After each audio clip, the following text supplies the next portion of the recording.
Welcome to Biota Live. I'm Tom Barbalet, and this is a continuation of the Biota podcast. For more information on the Biota podcast, go to biota.org/podcast. We have our first caller on the line. Hello, first caller. Zann Gill. How are you? Hello, Zann. Good to talk to you this evening. We've got a lot to discuss, but as you may remember from your last time on Biota Live, we have a few news and notes first, and then we'll get into this evening's discussion. For folks who also would like to participate this evening, the call-in number is 646-200-0640. And we have an active chat room for folks who don't want to call a US number or who would just like to listen in and participate with questions as they come to them. Our next episode, Friday, February 6th at 8 p.m. Pacific, Mark Badeau will be on. Now, folks may recall that Mark Badeau appeared on a Biota interview possibly about 2 years ago. And Mark has a number of interesting vents. Obviously, he is the CTO, I believe, of Proto-Life. He has a book out called Proto-Cell, together with a wide variety of founding folk associated with the field of artificial life. He is the chair of the International Society of Artificial Life and also the chief editor of MIT Press's Artificial Life Journal, and he has a number of other things that he's working on currently as well. So Mark is one of these people who just has a lot of stuff on, and we have a lot of questions to ask him, particularly with regards to the new book. Zann, have you read Proto-Cell? I have not yet read Proto-Cell, and I should. I know David Deamer, Origin of Life Theorist, has an article in it as well. It sounds like a fascinating book, and one of the questions that I want to put to Mark is how wet artificial life merges into things like soft artificial life. And speaking of hard artificial life, I had some communication this week with Steve Grand, and Steve has now formally launched his new company. If you want more information on his new company, check out the Greythumb blog, greythumb.org/blog for Steve Grand's new robotics company with regards to hard artificial life. But certainly linking all the different hardness, softness, wetness of artificial life together, Mark Badeau is the man to talk to. So it's going to be an interesting discussion in 2 Fridays' time, February 6th at 8 p.m. Pacific. So we are coming towards Darwin's birthday, and folks may remember from the last Biota Live that Bruce Damer said he was going to be in London for the Darwin birthday celebrations. But if you would like to participate as well, there is a website, am-darwin.org, where we collect together YouTube clips of folk talking about how Darwin has impacted their work and their life. And Zann, have you heard about the I Am Darwin project? I have, and I'm going to send you something. Terrific. I'm looking forward to it. I have a 10-minute video clip that is going to go up pretty soon on my ideas from the book What Daedalus Told Darwin. So that had to get done first. Terrific. Well, I think you have folks listening in have 3 remaining weeks to participate with regards to that. So time is running out in terms of getting the video clips in. So check out the site i-am-darwin.org to see some of the video clips that have already been submitted. A number of folk in the artificial life community and also the Biota community have submitted clips. And a number of folk who don't have any associations with either of the above have also submitted I Am Darwin videos. So, Zann, as you're a regular at Gratham, Silicon Valley, are you going to be attending Tuesday's meeting? I hope to, yes. So you attended, obviously, the Al Lundell, now the regular segment where Al Lundell discusses artificial life news. But Steve is your friend. Can you give some introduction to his talk and what his work has been about relating to artificial life? Oh, is Steve on? Great. Yes, he's talking about cooperation in biology, economics, and artificial intelligence. Have you had some connection with Steve's work in the past? Yes, I have.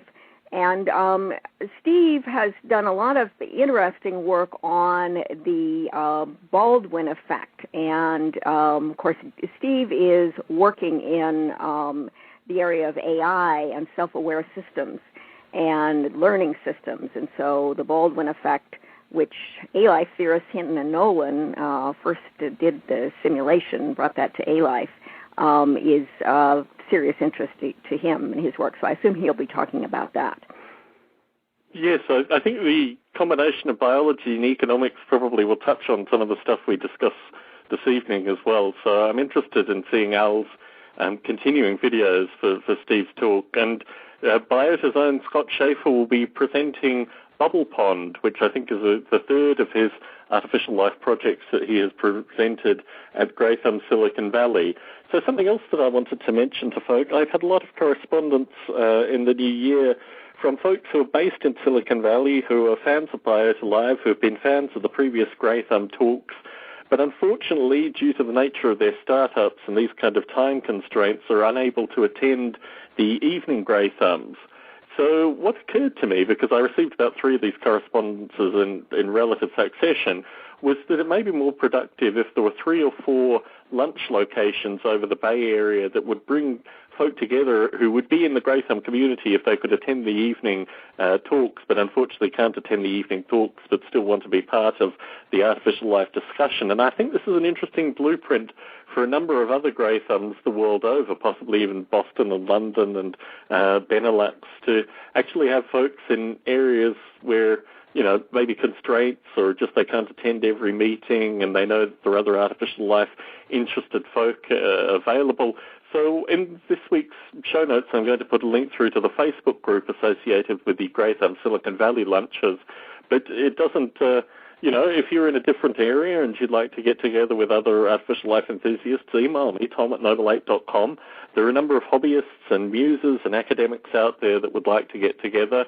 Zann, I know you signed up for the Gratham Silicon Valley lunches. What would you like to see come out of it? Well, I think it's a great idea to offer an alternative time slot. And are you thinking that those lunches would be presentations followed by discussion or just discussion periods?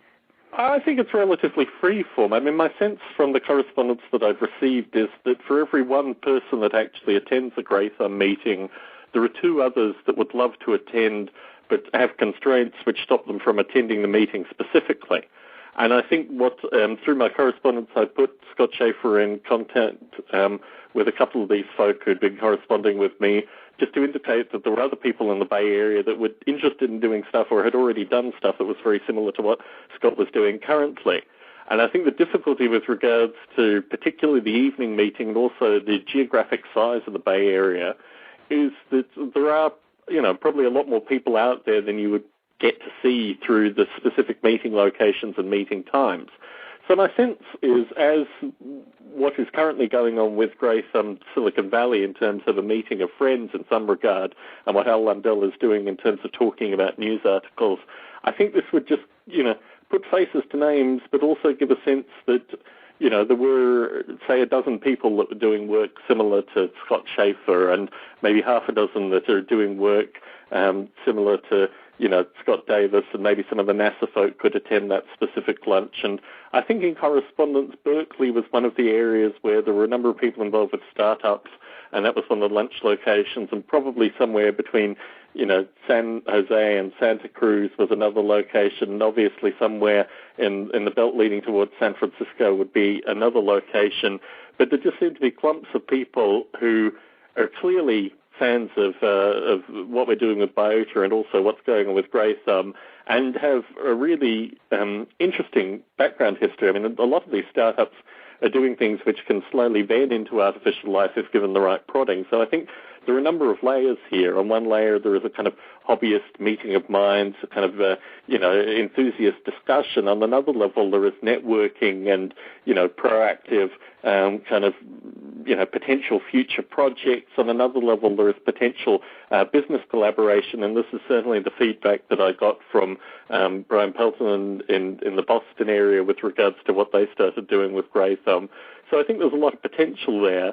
I don't want the format of the evening meeting to break down this potential, and certainly there was kind of critical mass of correspondence leading up to this idea, but certainly the community has spoken with regards to the numbers that have gotten together, and I think Sharon Minsook may be the person who will organise the Grey Thumb Berkeley lunch, the first Grey Thumb Berkeley lunch, which will go on, I'm not sure, probably in the next month or so. So for folks who are listening to this that are either in the Bay Area or would like to do a similar lunch series wherever they are, get in contact with me, tom@noble8.com, check out the show notes, and I will include a link through to the Grey Thumb Silicon Valley Lunches page on Facebook. So another Grey Thumb, Grey Thumb's Second Life. Folks will remember Dick Gordon has been on a number of previous Biota Lives, and I actually crashed his Second Life course last Sunday. I had a relatively bad prior experience with Second Life that had turned me off the whole interface, but I thought this is ridiculous. Dick had sent out a bulk email, and I thought I'd attend it. And it's an amazing area. I mean, I was really, the problems that I had previously experienced with Second Life had completely disappeared, and at the conclusion of Dick's seminar, a group of avatars gathered around me, and we had a little extended discussion associated with artificial life. In fact, one of the participants in that discussion is going to appear in a Biota Live when I get back from Australia at the end of March. So I thoroughly recommend folks who are interested in meeting like-minded folk in a virtual space to discuss a wide variety of issues that they check out the Grey Thumb Second Life space, perhaps even organise, dates and times that you're going to be meeting there and try to congregate with other like-minded folk. I found it actually quite overwhelming just in terms of the numbers, the quality of the discussion, and also the fact that it was a community that had a very high-level understanding of what was going on with regards to, the Artificial Life Project. So check it out on the Biota page, biota.org/podcast. There's a link through to the specific Second Life location. And, look forward to talking to other like-minded folk in that environment. Speaking of Dick Gordon, Divine Action and Natural Selection, the book arrived in my hand over the week, and it was amazing. It was quite overwhelming. I've described reading the PDF previously, but when you hold about 1,100-page text in your hand, of which you've contributed maybe 20 pages, and Bruce was in there with his contributions as well, very, very overwhelming. I had hoped that I would receive additional promo copies of Divine Action Natural Selection to offer in the podcast for folks who would like to participate. I was thinking of having some kind of contest or prizes associated with copies of Divine Action Natural Selection. But it is an amazing surveying. I don't want to talk too much about my own copy, but suffice to say, as soon as it arrived, it left my hands, and it was returned to me after it had gone through half a dozen other hands in a rather more dog-eared state. It is kind of text which really can apply to a wide variety of folk. It's not just about artificial life. It's not just about science or religion, really. There are a wide variety of articles that have an impact on a wide variety of areas. And in terms of the surveying, I know Dick has been known with previous works that he's done, his morphogenesis work in the past, in particular in terms of producing these kind of tomes, but very, very overwhelming. It will be available on Amazon pretty shortly, and the link is already up on the Biota podcast page. So, Zann, probably one for you to check out as well with regards to your kind of shared collective interest in all this kind of stuff. Great.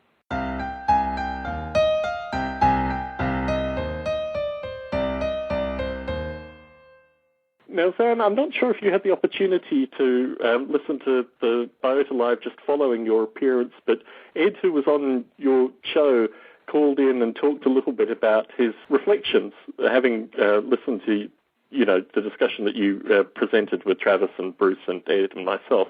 And I think what was interesting out of that was that he had a particular interest in the ecology and the way in which artificial life can impact in these kind of areas. And this was certainly my own feeling as well.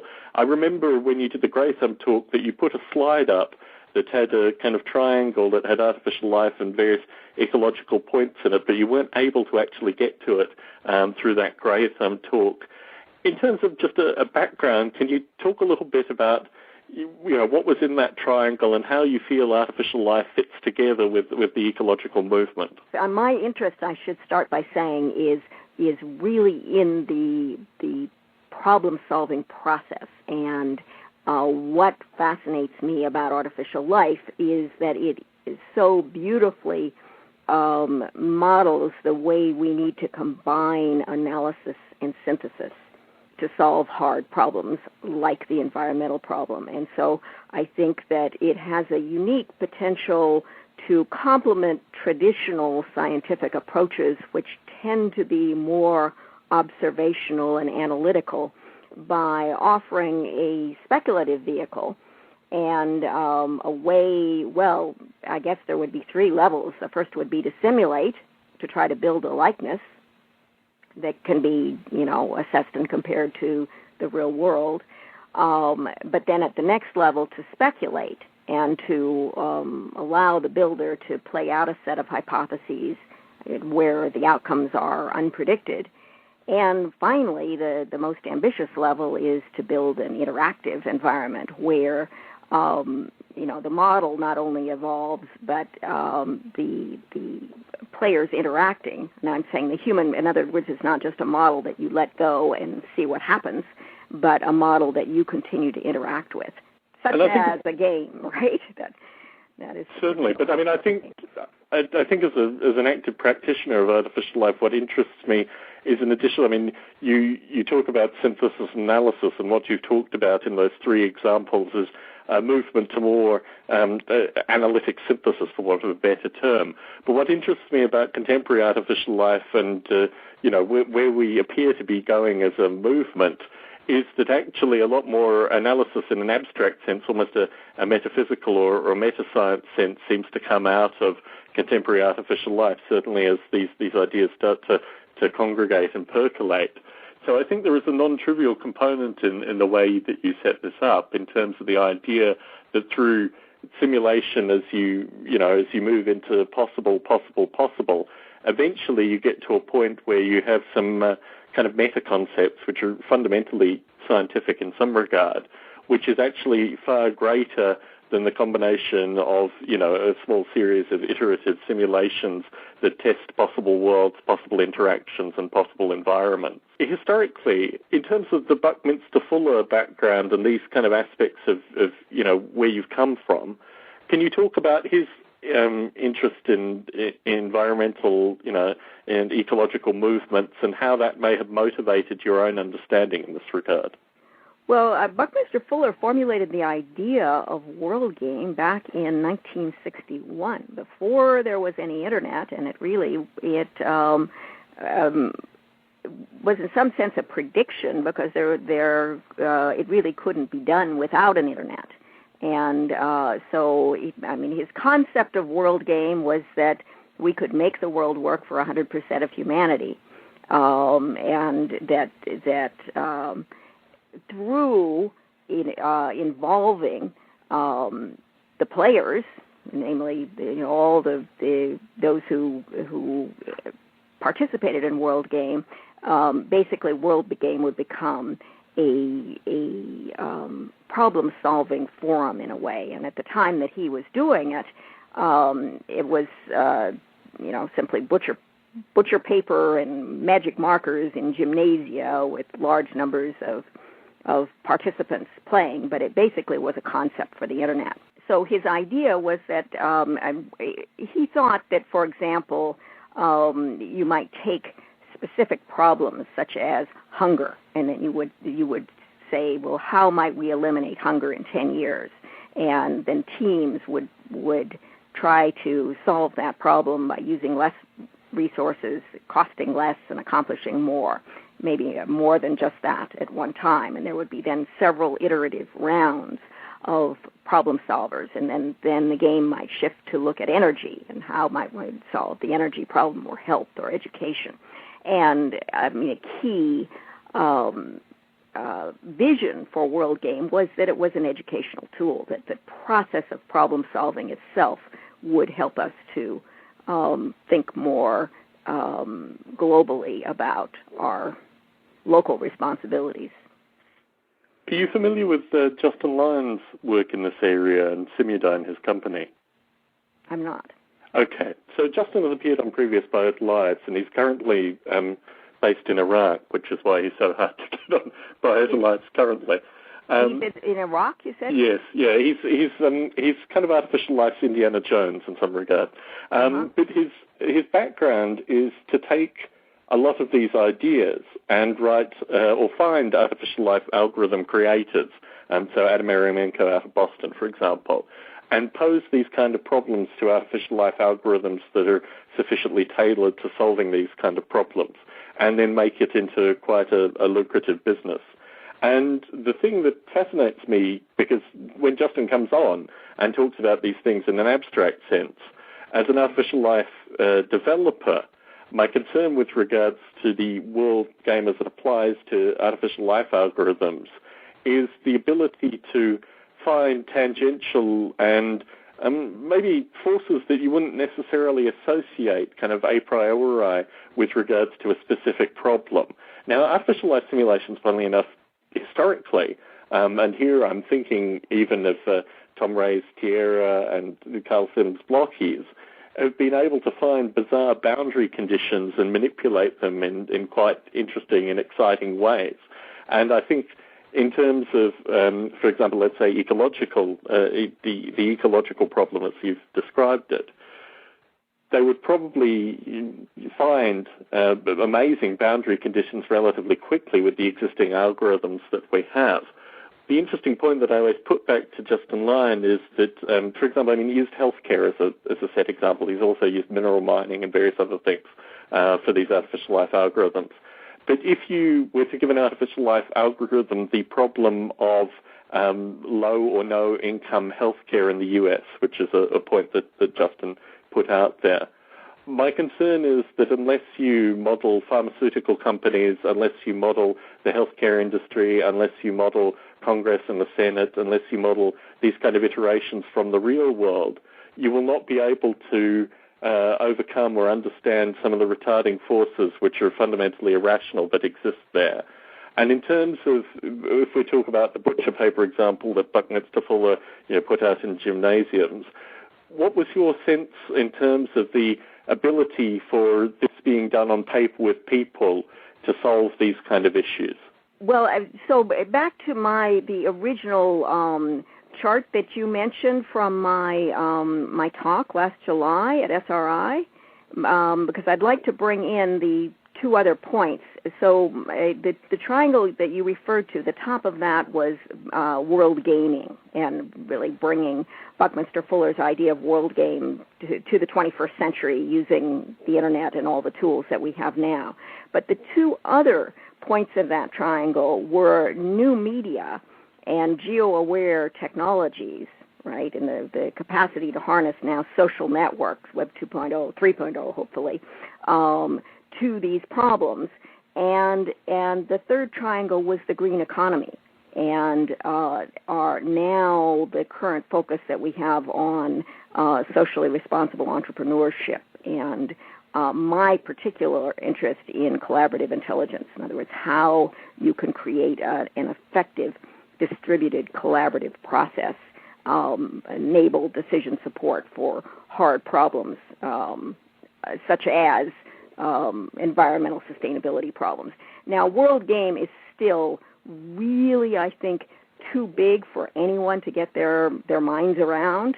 And so, I mean, the challenge that global warming simulators are having is, there are all these simulations, but as Isaac Held of NOAA has written, that the real problem is that you can't really, they aren't at present effectively stitched together. And, I mean, that's the ultimate sustainability challenge, and the question of how can A-Life perhaps help with enabling people to work at a regional level on regional scale problems, or even partitioning them into smaller components than that, and still being able to stitch them back together in a meaningful way. Are you familiar with Freeman Dyson's critique of computational simulation with regards to environmental modeling in particular? I'm more familiar with Freeman Dyson's work on the origin of life. Freeman Dyson is a very broad thinker, and he's done a lot of things. He does. I mean, if you were to characterize one of the founding fathers of artificial life, I think his artificial chicken and related other works come together. But interestingly enough, I have tracked his views with regards to large-scale environmental simulations, because I think he poses an interesting critique to exactly what you're saying. I think what interests me is, again, the stupid humans as opposed to the simulations in these contexts. I think the simulations can go and do wonderful and amazing things. It's just bringing it back to the humans and motivating change based on that seems to be the current difficulty. And I think Freeman Dyson, it's probably too detailed for me to go into in this podcast, but I recommend folks check out Freeman Dyson's Wikipedia link, which has quite an active and constantly updated section associated with his critique of large-scale ecological simulations, particularly with regards to global warming, but also just a broader critique. My sense of the world game, as it relates to artificial life, is that rather than having thousands of people together in a gymnasium writing with regards to a specific issue, you have, on one level, what you described, which is thousands of simulators. These are people and also their simulations coming together to try and solve a specific issue. I mean, is this what you're describing fundamentally in terms of the gathering together of minds and simulations all moving towards a solution to a specific problem? Well, just picking up one thread from that you mentioned earlier, I want to suggest that I really see World Game and James Lovelock's Gaia hypothesis as hand in glove.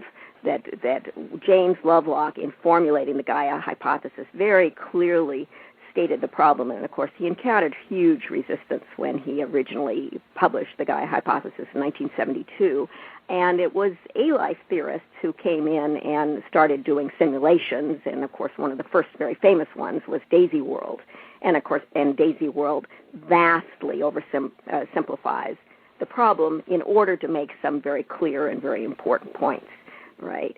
And so I see World Game as the glove that fits the Gaia hypothesis, in the sense of suggesting how we and I really think I don't see a separation between artificial life and the artificial intelligence folks working on multi-agent systems. I mean, I really think that these two areas need to come together more. Agreed. Because the multi-agent systems people are coming up with approaches that A-Life might apply, and A-Life is also coming up with approaches that might apply to multi-agent systems. And so I think the challenge, and actually there are some Australians who've written an interesting critique, which I think is very apropos of the problem here. They're at Monash, and they've written on Alan Doran. Do you know him? I'm familiar with the crew at Monash, so I believe I probably met him at one conference or another in the late 90s.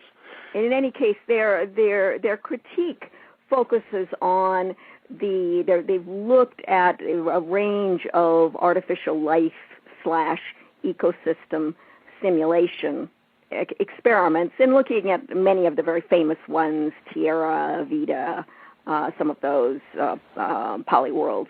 But their main critique is the lack of a capacity for emergence in these systems.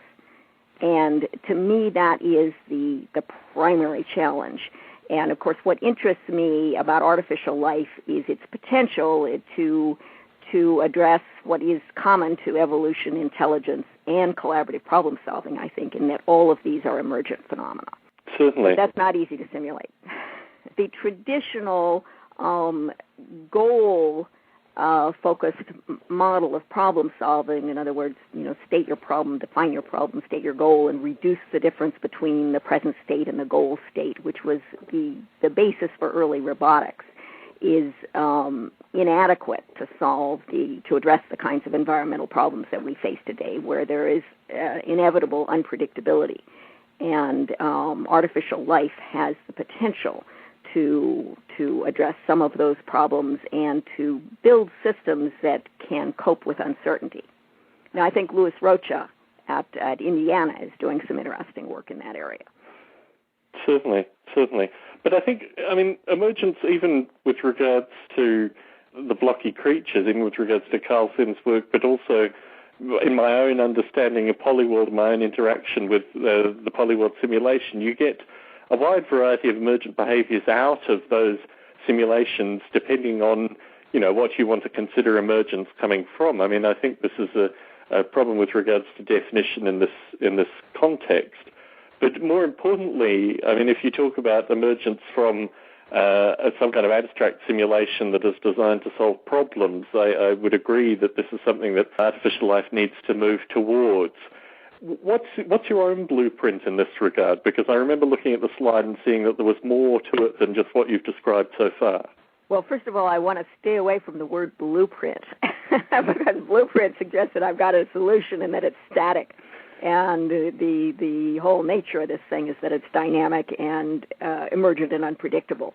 But the important complementary streams of ideas, I think, are the folks working on bioeconomics, right, and now that we're in this big Darwin year, the people thinking about bioeconomics are thinking about complementary models to the traditional Darwinist model of evolution as simply random variation and competition for survival of the fittest.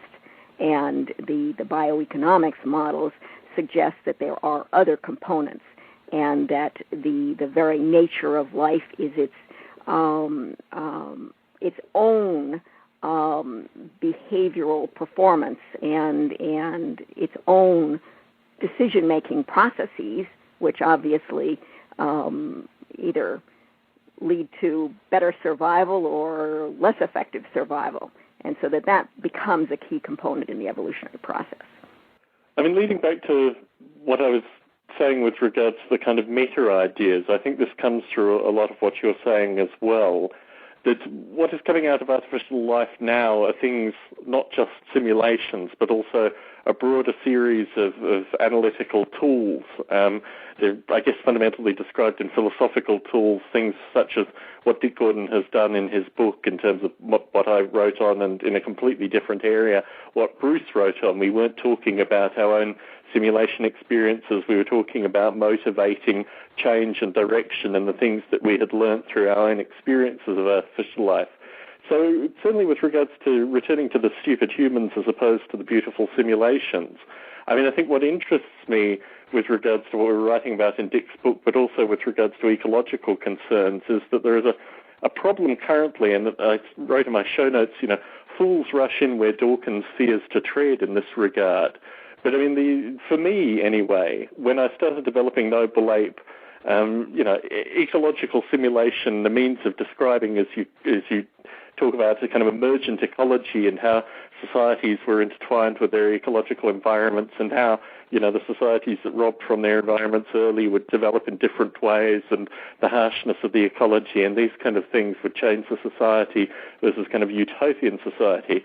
So I think and to a certain extent I get the impression that Larry Yeager came to it from a similar perspective, and also the Framsticks guys, and there seems to be an underlying ecological message that comes through all these artificial life simulations, both explicitly and also with regards to the underlying development philosophy and the philosophy that comes out of that. But the more I thought about it, and certainly interacting with folks like Dick Gordon and coming, spending time in the US and then going to the UK and back to the US, I think there's a broader issue, which is this idea of kind of junk science, or the movement of science into, something which is commoditized and then distrusted. And I think when we talk about, for example, creationism, or when we talk about the ecological doubt movement, or when we talk about all these things, it's really to do with a pollution of science, which is ultimately a kind of meta-philosophical issue that you seem to be touching on, progressively through what you're saying. I mean, does this ring true with what you're saying? And do you see that the, artificial life developers are actually creating a philosophical movement with what they're doing as well? Well, this is interesting because I don't feel that I talk about junk science. That's not one of my themes. But I do talk about the tremendous impact of cultural lenses on how we interpret scientific theories, and particularly in my book, What Daedalus Told Darwin, I speak about the cultural lenses imposed on Darwin's theory.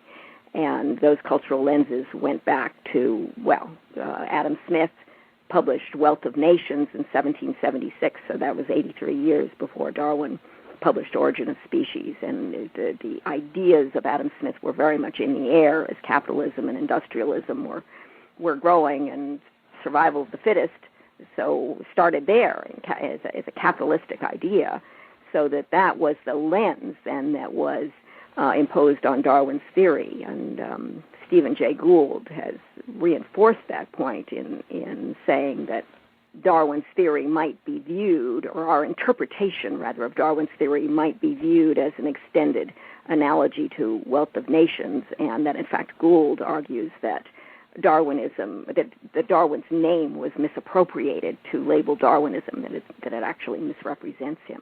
Because Darwin had strong questions about, Darwin's dilemma was his dissatisfaction with calling variation simply random, and of course equal dissatisfaction with labeling it intelligent design. And so I think he was searching for a deeper explanation of evolution, and I think that there's been wonderful thinking about the idea of how evolution is evolving. I was really happy to see Scientific American's January article with that title. So, I think evolution is evolving into the future as a theory.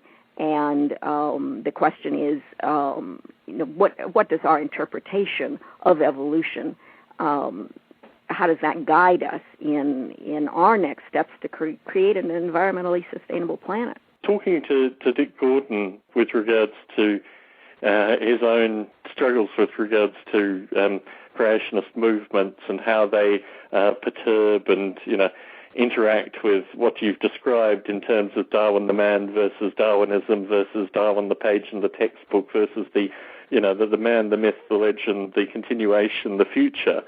I think what interested me talking to Dick about it, and we've done it on a number of Biota Lives and also through correspondence and through his book, is that the idea that the relationships that contemporary science may have with the likes of creationists or these kind of groups that want to perturb science in their own particular direction or have completely non-science views that they are trying to science-atize currently is also mirrored with regards to the ecological issue.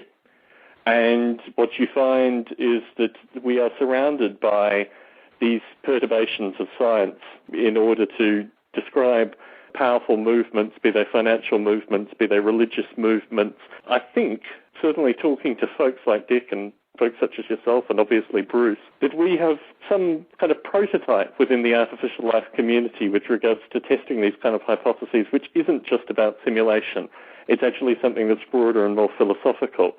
But I think in my own understanding, it has really come to grouping these quantities in a like sense in terms of the methods of analysis and the methods of description that we have through simulation, but also these meta-methods. I was interested in your Gratham talk. You did a large surveying of the artificial life community before you came to your perspective. I mean, you talked to folks like Mark Badeau, various other formative thinkers in the field of artificial life. What new ideas or what changes in your thinking did they provide with regards to the ecological question specifically? Well, going back to the unique potential of artificial life to, I think, address evolution concurrently with addressing our own problem-solving methods. So I think that artificial life is uniquely positioned to make a contribution to the number one challenge of environmental sustainability, which is coming up with effective methods for knowledge integration, for example. Now, there's lots of effort in the autonomous learning agent community trying to figure out how to process and fuse decentralized data. But the artificial life community has, I think, a unique contribution to make here to construct systems that allow us to play with ideas about knowledge integration and collaborative problem solving, and again to focus on decision support and how diverse actors within a system, each with their own aims and objectives, can share a problem and respond to it in diverse ways. In other words, how you can set up systems with diverse players, with diverse utility functions, right, but who can self-organize around a problem. And so I think that A-Life could model some sample problems and begin to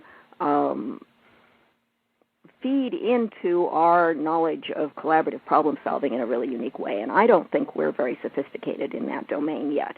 And so for me, it's much more fascinating than, A-Life trying to copy an ecosystem and trying to, provide an accurate model that is comparable to an ecosystem, is the potential of A-Life to create a knowledge integration system. It's an interesting meta problem, and I think certainly the kind of criticisms, there's someone like Freeman Dyson who fundamentally created the field and then was fundamentally distrustful of the field, came to it. But I think in terms of ecological simulation, we encounter the same problems that we encounter with simple evolution simulations as means of evangelizing. Because I think fundamentally the problem that we have with ecological simulation is that you can present a beautiful, emergent, visually pleasing ecological simulation which still won't motivate the kind of change. Now, I think your idea of the meta level, where you in fact are simulating the interrelation, the components which will lead to change,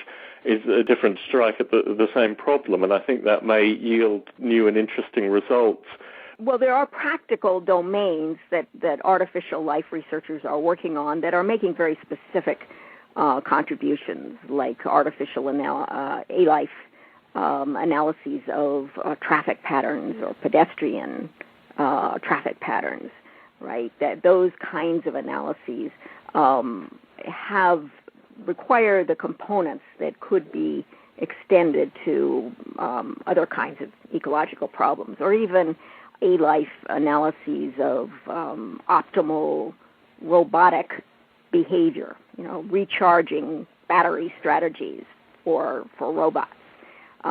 Studies like that have energy implications, so that the A-Life community can pick very specific problems, and those problems then can be generalized to other applications, I think. Because I'm not suggesting that A-Life has to look only at the knowledge integration application.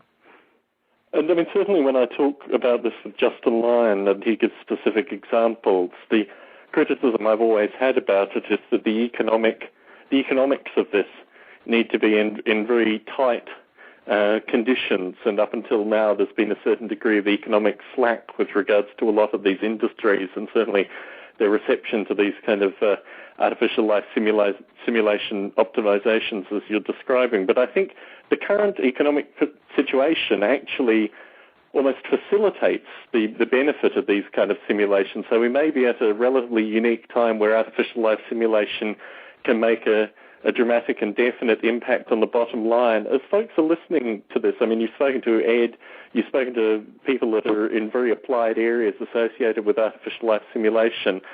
How would you motivate these people into tuning their algorithms specifically for these kind of problems? Tuning their algorithms specifically for these kind of problems. Now, I'm not sure that that's my domain of expertise. I would rather speak about particular problems that they might look at. For example, sensor networks, and how do you make sensor networks more cooperative and perhaps energy conserving, right? How do you make sensor networks adaptable? Practical problem like supply chain management. How I think the A-Life community could look at a problem like that and explore how to make that a particular supply chain system more economically efficient. These are all multi-stakeholder environmental problems that A-Life is very suited to address. So I guess this leads into the idea of what areas do you see the artificial life community currently lacking that needs primary research before these things can even be developed? I mean, you've done a relatively broad surveying, perhaps not specifically with regards to the ecological environmental issues that we've discussed this evening, but what's your sense about what's currently lacking from the artificial life simulators toolkit in this regard? Well, I would like to see artificial life tackling more problems that I think moving in the world game, coming full circle here to your idea of the importance of Bucky Fuller's world game concept and the relevance of that concept for the artificial life community. I would love to see that partitioned into something where you could take many, many small components and start to create A-Life models of components, but with an idea that those components would then fit back together. I think that Bruce Damer is working on something analogous with his Evil Grid idea. In other words, creating an empty construct, if you will, or a framework within which many different subsystems can plug and play. And so what's needed is to start to think about frameworks like that that can allow many different players to input their pieces and start to hook their pieces to each other. And I mean, an interesting question that has come up only this week with regards to Steve Grant specifically. Do you see that artificial life developers will need to get political with regards to their simulations as well? Do you think it forces a degree of almost political activism in terms of the simulations and the simulators, or do you think that they can remain independent from this and just provide a kind of, analytical result stream as opposed to actually basing anything on that stream? Well, I think that's your area of expertise, Tom, the whole political action of A-Life. But I think that the gaming opportunity for artificial life is just huge. And Spore hasn't really tackled the great opportunity there. I mean, the great opportunity is not to pre-design the system, but to create a system that really allows the players, the human players who enter the system, to play in a very meaningful way. And so I would love to see a game start to be developed in many different pieces with many different creative, and maybe you, Tom, are the person to figure out what the format would be, and using Biota Live perhaps as a vehicle for that, to enable many different A-Life designers to think about how they could contribute to a world game that would be a game with real and significant implications. In other words, where the data input and the system developed is not just a system for amusement, but a system that allows us to think about these problems. There's been an attempt, the U.S. Geological Survey is very concerned about the earthquakes that were predicted for the next 30 years, both in the Bay Area and in Los Angeles. And they wanted to develop a game and got the California Academy of the Arts to work with them on that. But it would have been nice if they'd had some artificial life expertise into that process. In terms of future projects, the things that interest me this year are obviously things like the Evo Grid. We did this in discussion last year with regards to the game SDK, which links into that. I have been recently inspired with Second Life, and I think there are interface components with that that could lend themselves to at least a visual framework for this kind of game. But I think really my strengths come from the community rather than me as an individual. I mean, maybe I'm a rebel rouser and a bomb thrower rather than a builder in this regard. So, I mean, really, I think people such as yourself need to come on Biota Live on a semi-regular basis to continue to instigate this. You could talk to Bruce specifically about his own motivation with the Evo Grid and how the feedback that he's gotten through appearing through Biota Live and attending Grey Thumbs the world over has really maintained his own energy with regards to the Evo Grid project. I want to throw out a question for you along these lines. You said you're heading back to Australia, and I think that Australia is in a kind of a unique position because it is smaller as a country. It has unique flora and fauna. It has a rather unique community in the artificial life area, and actually possibly proportionally more artificial life theorists interested in ecosystem modeling. Do you have plans to interview some of those people for Biota Live while you're back there? This is disclosure to the Biota Live community as well. I haven't talked about my trip back to Australia, but I haven't been back to Australia for a decade. I'm going back for 2 weeks. And my plans initially were to see aging family members and long-term friends who I hadn't seen for a long period of time. Part of that is collecting together an oral history of Noble Ape, because there are people in Australia who I don't have primary communication with that were part of the early Noble Ape community. And I had thought about, for example, my hometown of Canberra, Australia, has an artificial life team that has grown up indigenously, quite independent of my own instigations a decade prior. I have thought about going and seeing artificial life developers and interviewing them for Biota, but unfortunately my time constraints are just so tight that it may be difficult for me to even catch up with half a dozen friends as well as family members while I'm back there.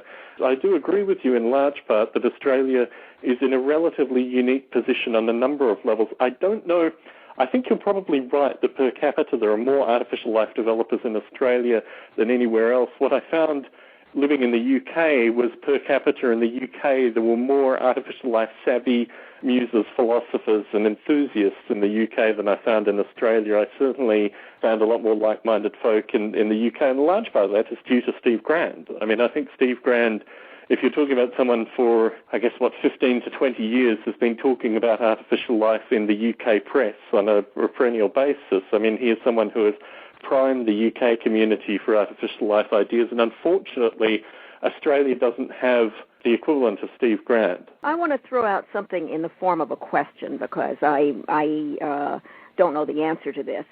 But I have, that I lived in Australia for half a dozen years, and during the period I was there, I had entered the international competition out of Japan looking for ideas for information cities of the 21st century, and little did I know at the time I won the award of the mayor of Kawasaki in that competition, which following that competition, as I said, I didn't know at the time, but it became the precursor for a proposal from the Japanese government to the Australian government to build a city of the future in Australia, which started up in 1989 and closed down, really a supreme failure in the mid-90s. And so nothing ever came of that. But some of the people I worked with while I was over in Australia, and they knew that I really championed a bottom-up approach rather than the kind of government-to-government, top-down approach that was going on. There is a revival now in Australia of really exploring these ideas. So I'm now working with Australia's Centre of Excellence, NICTA, which is initiating a Smart Cities as Sustainable Ecosystems program. And there's no specific connection to artificial life at all.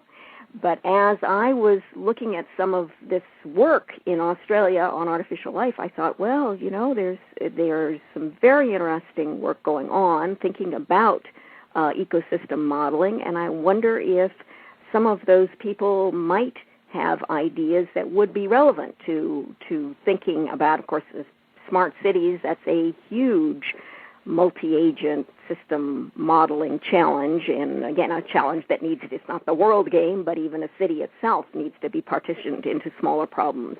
And they're looking at traffic issues. Artificial life has contributed quite a lot in the traffic domain. So I just throwing that out to you to maybe think about, and not necessarily in your 2 weeks while you're in Australia, but I think with your strong connections to Australia and to the artificial life community in general, something might emerge out of that. And certainly I want to acknowledge Gerald de Jong's work here with an architecture firm in the Netherlands as well. I mean, I think artificial life-inspired buildings are part of the ecological city concept. I mean, I think the stuff that Gerald has been able to do even in a relatively short period of time to show an architecture firm how you can grow ecological buildings out of his tentegrity structures, fundamentally Buckminster Fuller inspired as well. I think there are a number of components the world over. I do agree with you that there are particular, and my sense is that there's an element of tenacity that just comes through developing any kind of technology in Australia, which probably lends itself to these kind of folk being, particularly good in their particular areas. But I think certainly if there are folks in Australia who would like to collaborate with this kind of effort, I mean, contact me, tom@noble8.com, or get in contact with Zann directly through her website. And in fact, smart buildings is part of what they're looking at in this program, because obviously they are a component of smart cities. Well, Zann, we've gone over time. It's been wonderful talking with you, and I think you've probably provided a number of points for future Biota Live discussions. Just before we concluded, however, your 2 books, how do folks get copies of them? Well, they'll have to wait for a couple of months, but my website is zanngill.com, and you'll be able to click through from there to purchase a book, or go to Amazon, obviously. And for artificial life folk, is there one in particular that you'd recommend over the other? Well, the If Microbes Begat Mind, from Origins of Life to Emergence of Intelligence, really focuses on the origin of life. And this was originally a single book project, which became too big. Unlike Richard Gordon, I decided it shouldn't be one book, that it should be split into 2. The other one is the one that focuses on evolution, what Daedalus told Darwin. So it depends on your interest. The second one, what Daedalus told Darwin, is the one with more artificial life discussion. Certainly, and I think a lot of artificial life developers self-reflection as well from our last discussion too. It's been fun to be on with you tonight. It's always fun, Zann. Look, don't be a stranger. Please come back in a shorter period of time than 3 months, and hopefully we'll have other folk on to talk about this or one of the other issues. Maybe when your books come out, you could come back on to talk a little bit more about them. Terrific. Thank you so much. Not a problem, Zann. So 2 weeks' time, Friday, 6th of February, 8 p.m. Pacific, Mark Biota will be on. I hope Bruce Dam will have the chance to call in as well. I'm not sure if he'll be in the UK, but certainly it will be wonderful having Mark on to talk about some of the issues that we discussed with Larry Yeager, in particular the ideas of teaching artificial life, but also his new book, Protocells, and how we can bring wet, soft, and hard artificial life developers together. Thank you all very much for listening in, and thanks again to Zann for a wonderful discussion this evening.